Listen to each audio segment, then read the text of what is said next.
কিন্তু এখানে শুরু হয় ওদের কেন খারাপ বলবো না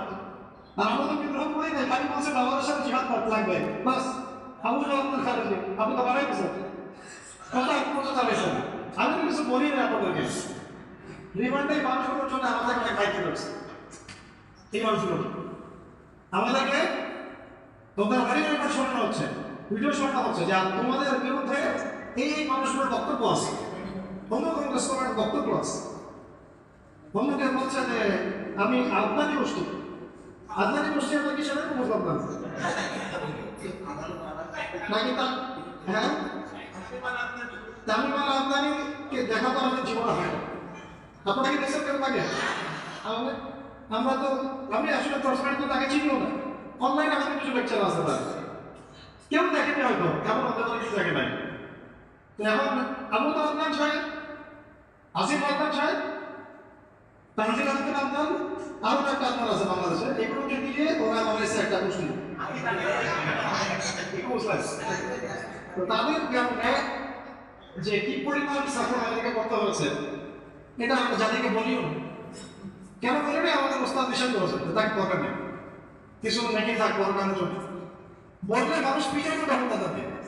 ওই সময় যদি রেগুলেশন হয়েছে বাংলাদেশে ওই সময় যদি আমাদের পরিবার বা আমাদের স্ত্রী বা কেউ একটা বিবৃতি দিত যে এই কারণে আমাদের উপরে হেসারটা আসলে তাহলে মানুষ তাকে পিছনে দেশ থেকে দেখো আমি আপনাদেরকে আইনের সঙ্গে নিষেধ করি না প্রকৃত আইনের সব একটু তাই না তখন একটু তাই না তখন দাওয়াত দেন খোলাসা করেন দাওয়াতের কথা বলেন কেরামত দিনের কথা বলেন দিন কায়নাতের সাথে আসলে আমরা তো ভাই ভাই আমরা কি বাংলাদেশে এটা কিছু মানুষ ভুল অর্থে প্রয়োগ করতেছে যেমন ধরেন কিছু মানুষ হানাফি মাযহাবের নামে এমন কিছু কাজ করতেছে যেটা হানাফি মাযহাবে নাই করতেছে না তারা তো প্রকৃত হানাফি না আমরা কিছু মানুষ আইনাতে ইসলাম দিয়ে এমন কিছু কাজ করতেছে যেটা আমাদের এখানে নাই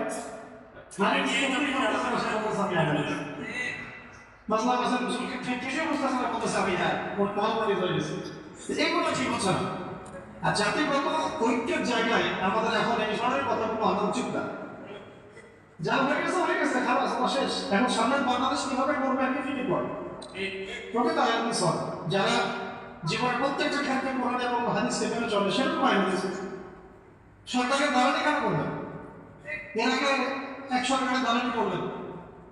করেছে না আমি জানি ভিতরে খবর সব আমি জানি কারণ আমরা ভিতরে গিয়ে সব দেখেছি তখন একটা আগুন আরো বক্তব্য করলেন আবার একটা আগুন আরো বক্তব্য করতেছেন আমরা বলছেন যে বিদ্রোহ করা যাবে না সরকার প্রতি বিদ্রোহ করা যাবে না বললে আমরা খালেদ বলছেন আবার সার্টি ফাসনা ওরা বিদ্রোহ করবো ওদের কারণে কিছু বলে না আসলে আমরা কি চাচ্ছি বেঁচে গেলে একটা অবস্থা ইসলামপন্থী কেউ যদি বলে দাওয়াতের সাথে জিহাদ লাগবে এই সরকার তারও এরা বুঝতাম তখন আপনি তাকে খারাপই বলছেন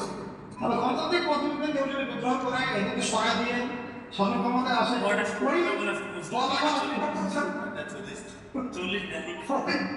আপনি ঠিক করছেন ওদের কাছে কিছু বলবেন এই জগা কিছু মার্কা আইনের সমাজ চাইতে না হওয়া যদি বলতে হয় তাহলে আপনি প্রকৃত আইনের হয়ে যান প্রকৃত আইন কাকে বলে কোরআন এবং সুন্নাহ জীবনের প্রত্যেকটা ক্ষেত্রে সে মানবে হক প্রচারে কোনো ভয় পাবে না